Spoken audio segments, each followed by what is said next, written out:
Breaking news Mounika హత్య కేసులో పోలీసుల విచారణలో చాలా కీలక విషయాలు బయటకు వస్తున్నాయి.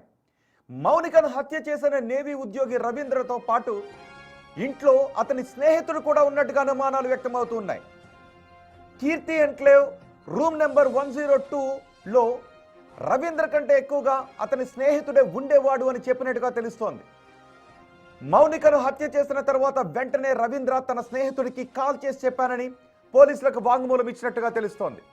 తనతో పాటు ఇంట్లో ఉంటున్న స్నేహితుడికే రవీంద్ర సమాచారం ఇచ్చి ఉంటాడు అని పోలీసులు అనుమానం వ్యక్తం చేస్తున్నారు.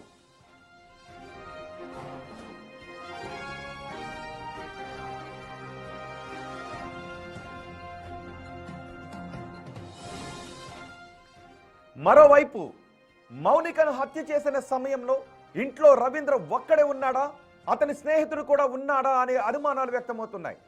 రవీంద్ర స్నేహితులపై కూడా విచారణ మొదలుపెట్టారు గాజువాక పోలీసులు.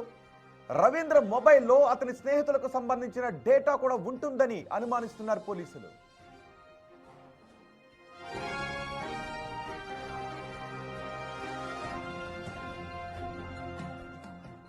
విశాఖలో సంచలనం సృష్టించిన మౌనిక హత్య కేసులో పోలీసుల విచారణలో సంచలన విషయాలు బయటకు వస్తున్నాయి.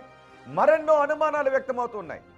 మౌనికను ఇప్పుడు మీరు బిగ్ టీవీ స్క్రీన్ పై చూస్తున్న ఈ నిందితుడు రవీంద్ర విశాఖపట్నంలో గాజువాక ఏరియాలో చంపేశాడు. 3 ముక్కలు చేశాడు. తలను ఒక చోట తగలబెట్టాడు, ఇంకో ముక్కను ఫ్రిడ్జ్ లో పెట్టాడు, ఇంకో ముక్కను గోనె సంచిలో మూట కట్టాడు.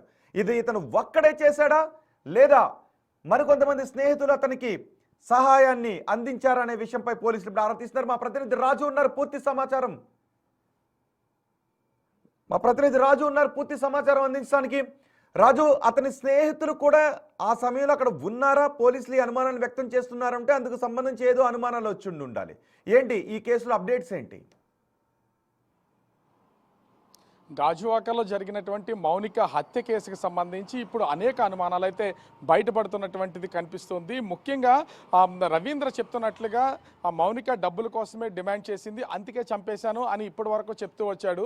చంపిన తర్వాత తను లొంగిపోవడానికి తన స్నేహితుడికి కాల్ చేశానని, తన స్నేహితుడి ద్వారానే నేను పోలీసులకు లొంగిపోయాను, కుటుంబ సభ్యులకు చెప్పి ఆ స్నేహితుడు ఇచ్చిన సలహాతోనే నేను ఈ కేసును పోలీసులకి లొంగిపోయి మొత్తం వివరాలన్నీ తెలియజేశానని చెప్తున్నారు. కానీ ఇది నిజం కాదనేది ఇప్పుడు పలు అనుమానాలకైతే తావిస్తున్నటువంటి పరిస్థితి అయితే కనిపిస్తుంది. ముఖ్యంగా చూస్తే రవీంద్ర మౌనికను హత్య చేసినటువంటి అదే అంటే కీర్తి ఎన్క్లేవ్ ఫ్లాట్ నెంబర్ 102లో రవీందర్తో పాటుగా, ఎందుకంటే గత 6 నెలల నుంచి రవీంద్ర భార్య ఇంట్లో లేదు, తను అంటే కాన్పు కోసము తన పుట్టింటికి వెళ్ళింది. అప్పటి నుంచి రవీంద్ర ఒక్కడే ఉంటున్నారు. అయితే రవీందర్తో పాటుగా అతని స్నేహితుడు కూడా 102 ఫ్లాట్లోనే ఉంటున్నాడనేది ఇప్పుడు పలు అనుమానాలకైతే తావిస్తున్నటువంటి పరిస్థితి. ఫ్లాట్లో ఉన్నటువంటి అంటే అపార్ట్మెంట్లో ఉన్నటువంటి వాసులతో పాటుగా చుట్టుపక్కల వాళ్ళు కూడా రవీంద్ర కంటే రవీంద్ర స్నేహితుడిని మేము ఎక్కువ సార్లు చూసామని చెప్తున్నటువంటి దాన్ని బట్టి చూస్తే ఇక్కడ ఎన్నో అనుమానాలకి తావిస్తున్నటువంటి పరిస్థితి కనిపిస్తుంది.